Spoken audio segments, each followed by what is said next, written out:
All right, guys, day two, sanding off the Joel Davis paint job. Just kind of wanted to touch base with everybody and, give a little clarification of exactly what happened. So first and foremost, this shop is not my shop. It is my dad's shop. Okay. My dad said I can use it in December for about a month. And he has his own cars that are not in here at the current moment because of this mess that's in here right now. First Joel Davis said we just need some time in December, then it's January, and then now it's all the way into March, and I can't just leave the car sitting here like this because it's just not right. You know what I mean?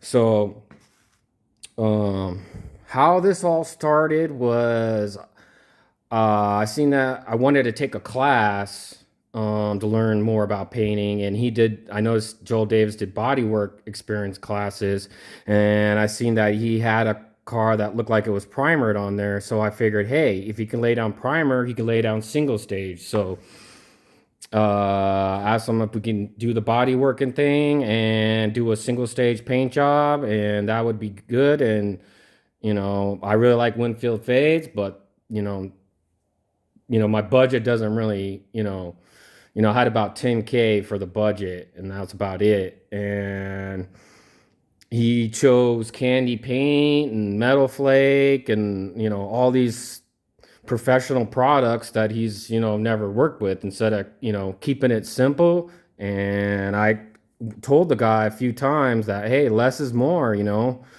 But he wanted to stick with this stuff, and yeah, so he got to choose whatever materials that he wanted. It was his choice. We did, as far as materials order, did 3 orders of Tamco orders of whatever he wanted.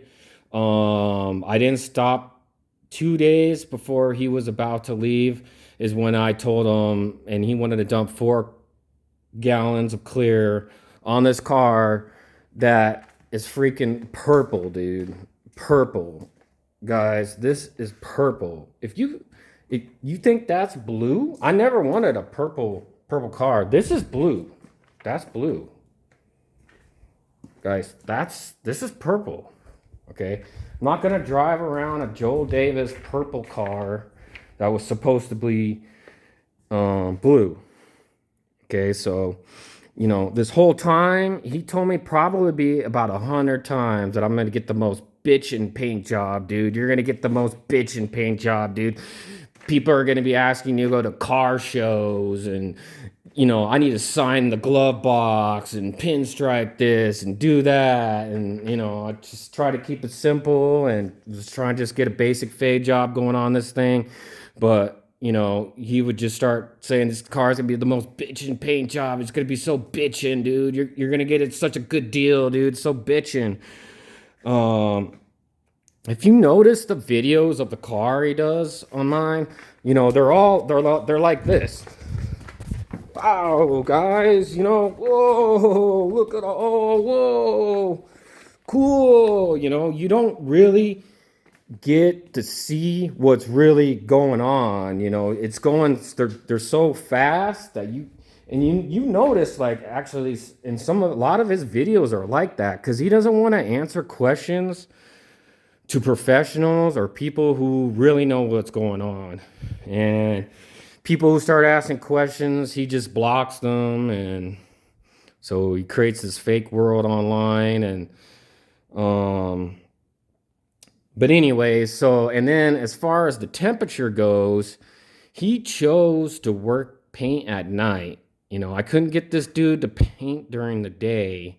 It's nice here during the day, but in the wintertime in Tucson, Arizona, the temperature drops as soon as the sun goes down. So we got heaters and everything, and we're still be able to keep the temperature pretty good. But I tried to get him to, let's prep all day, and then the next morning come in and shoot, and I couldn't get him to do that. And a big problem with that was his work ethics.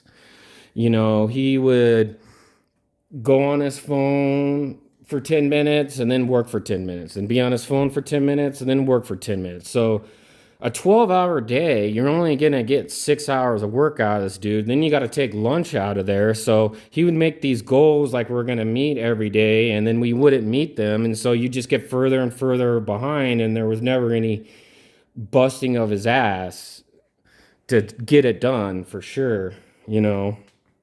And so, and the other thing is, we body worked this car over, you know, before Christmas, and then we went on Christmas break. And then we came back, and then that's when we started the painting after Christmas break. So he didn't take home any of this paint and do any spray outs, guys. He didn't take the Candy Killer Blue home and do some spray outs and make sure you knew what you were doing before you sprayed it. He pre-mixed everything and just went for it with never doing one spray out or anything. And I did this fender, body worked this fender, you know, minus the sanding. I was just testing how the sanding was going to go. So he could test and just make sure my car wouldn't get screwed up and make sure it was good here before you went here. But I don't know what got lost, because I was telling my dad that, and he said, well, the fender doesn't look anything like the car. And I'm like, yeah, so I don't know what happened from here to the car, because this doesn't look that bad. But yeah, I don't know what happened on the car. Only Joel Davis knows that. So, and as far as the body work goes, there's a guy on there saying, "Oh man, that stuff's laser straight and stuff." It's good body work. I am happy with the body work, but it is not a laser straight car. This is not a car that could be painted black. Okay, it would show flaws. When I'm doing this sanding, I'm noticing a high spot here or there. And this whole car is going to get re-epoxy sealed, primed before its next stages, after I get all this sanding done and every bit of paint off of this car, so I can start fresh as far as the painting goes. And the other thing is lying. This dude. So when we were painting, we left. I had to leave for about an hour, and I guess when he was out there crying and stuff, and my mom came up and asked, like, hey, what's going on? And he was saying his uncle just died, and, that he doesn't live anywhere near his family, and, well, not living near his family is his choice, but as far as his uncle goes passing away, he told my mom in December that his uncle passed away. And then now in January, he said the same thing. So that's kind of trying to gain some sympathy for, I don't know for what, just trying to get some attention, or just trying to make excuses because you can't paint. I don't know, you know what I mean? So you be the judge. But anyways, I hope that answered all your guys' questions. If you have any more questions, hit me up. But I cannot work on this car 24/7. I only have weekends, so it's gonna be, I'll probably put out a video, a month, and I'll keep you guys updated. And if you want to see perseverance in real life, you're gonna see it right here if you follow along. And not just somebody saying they have perseverance and they're going to do it when they just bailed on what could have been perseverance. All right, so y'all have a good night.